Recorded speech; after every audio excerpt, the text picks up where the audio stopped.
when you didn't have to worry about college before starting high school, when you didn't have to spend your entire summer attending college showcases in hopes of getting recruited to your dream school. What if you weren't able to live stream your favorite team in March Madness? Suppose college athletes only train during their season. Imagine a time when women athletes didn't receive as many opportunities as men, when college programs didn't bring in millions of dollars of revenue. Remember, way back in 1879, when college football looked like this. Yes, I know this is all very hard to imagine. So today, I will be talking to you about the evolution of collegiate sports over the years. Hi, my name is Christy Sieber, and I'm a senior here at Oak Knoll. For those of you who don't know me, sports have always been a passion of mine, so I can easily relate to many of the topics that I will be discussing today. Let's start off with a topic that I, as well as many of my teammates here at Oak Knoll, have recently experienced firsthand: early recruiting. We all know that recruiting has changed drastically over the years, but can you imagine that this was the first intercollegiate football game ever played between Princeton and Rutgers on November 6, 1869? How do you think these players were scouted and recruited during their late middle school or early high school years? Not even close. In fact, each school just picked 25 able-bodied students from their general student body to compete in a game that many people said looked like a cross between soccer and rugby. It is even funny to point out that among the people gathered on the field that day, there was a future clergyman, a state senator, and a future Chief Justice on the New Jersey Supreme Court.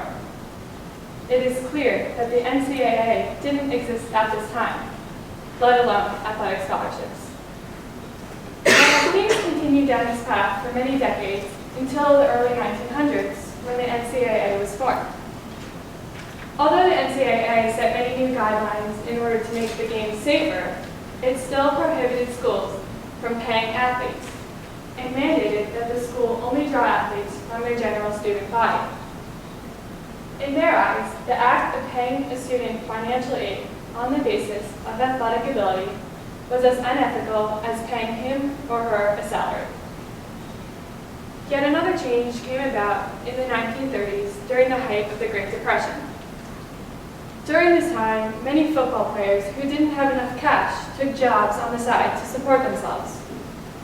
It was also very common for athletes to be paid under the table, leading the SEC to finally grant athletic scholarships in 1935. Now, the NCAA did not formally allow for athletic scholarships until 1964, with the introduction of the National Letter of Intent.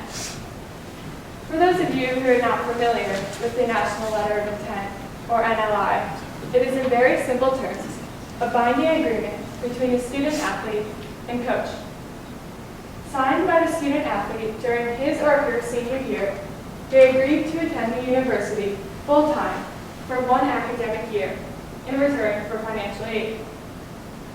While back in 1964, this program started with 7 conferences and 8 independent institutions, it now includes 657 Division I and Division II participating schools. Now you may be asking how athletes could be committed during their early high school years if they have to wait until senior year to sign a letter. Well, although the NCAA Division I manual contains many guidelines designed to slow down the recruiting process, there are actually many loopholes which allow coaches to make early verbal commitments with athletes well before their senior year. While in theory these verbal, informal commitments may seem less risky than formal binding ones, they're actually much worse for recruits. For example, the coach always has the option to withdraw their commitment if another, better athlete comes along. In addition, the athlete is not bound to their decision either and may decide to back out of the deal. While these two scenarios do not occur very frequently, the fact that they can occur can have a very negative impact on the athlete as well as the school. Very recently, in June of 2017, a rule change pertaining specifically to Division I women's lacrosse was made. In order to slow down the recently accelerated recruiting process, no recruiting contact is to be made between a coach and student athlete before September 1st of junior year.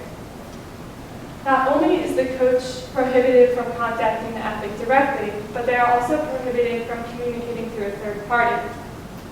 Although this has taken a lot of pressure off of making early verbal commitments, it puts the athlete as well as the coach in a very difficult situation.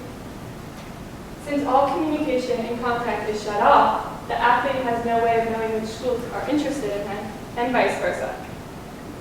However, this rule change just went into effect a couple of years ago, so only time will tell if it will become a success in the future. My recruiting class was actually the last year where athletes were able to verbally commit before September 1st of junior year, so I can easily relate to both sides. I was actually verbally committed to play lacrosse at Princeton right after my freshman year, and many of the people on my club team committed around the same time. However, under the effect of the new rule, I now see the younger players committing much, much later. Now that you are all experts in recruiting, I want to move on to a topic that has affected most of us as women: Title IX. Under Title IX, which was put into effect in 1972, quote, "No person in the United States shall, on the basis of sex, be excluded from participation in, be denied the benefits of, or be subjected to discrimination under any educational program or activity receiving federal financial assistance." End quote. It is crucial to point out that this law promotes both athletic and educational equality. However, for the sake of my talk, I'm going to focus primarily on the athletic side. Since this law was passed, female athletic opportunities have increased drastically, yet progress is still to be made. Before the passage of this law, less than 30,000 women competed in athletics at the university level. That number is now more than 200,000. Although this seems like a very promising increase, women still receive far less opportunities than men.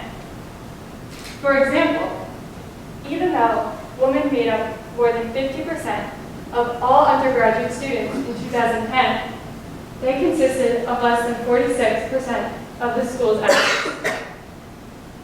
Not only are these participation numbers disproportionate, but women are clearly at a disadvantage when it comes to athletic spending. Not only do women receive fewer scholarships than men, but athletic departments spend much less funding on recruitment and athletic programs for women. One of the biggest factors that causes this large spending gap is the amount of money that is spent towards men's football programs. Millions and millions of dollars. It's also very interesting when you shift focus from student athletes themselves to the coaches. Although female athletic participation has increased dramatically since 1972, the opposite has occurred when it comes to collegiate coaches. While female head coaches accounted for more than 90% of women's teams in 1972, that number is sadly now at around 43%. Since I've been talking a lot about women's lacrosse, I want to point out that lacrosse is an exception to this trend. For example, in 2016, 86% of Division I women's lacrosse teams had a female head coach. Now that is a much higher percentage than the national average of 43% for all other sports. Finally, I want to take a look at the huge gap in media representation between male and female athletes. As shown by the figure above, from 1989 to 2009, male athletics received a far greater percentage of airtime than female athletics. In 2006, women received only 1.6% of airtime. Imagine that.